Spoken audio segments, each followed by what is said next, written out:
3 weeks ago, nagtanim tayo dito ng patola at lahat ng ating itinanim ay overcrowd. Nabuhay silang lahat. So, kailangan natin bawasan yan at i-replant natin. Dami niyang So, bawasan natin. Tiran lang natin ng tigda 2.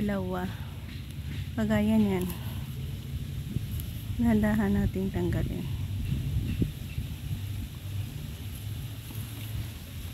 Yan. Mag-iwan tayo dyan ng 2 lang. Yan. 2 naiwan, 2 tinanggal natin. I-replant natin yan. Yan, naka-prepare na tayo dito ng kanyang paglagyan.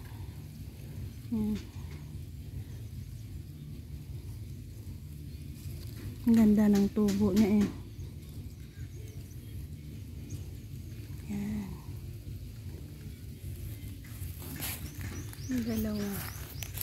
So, meron tayong nilagay na 12 hole para sa pagpapareplant natin ng ating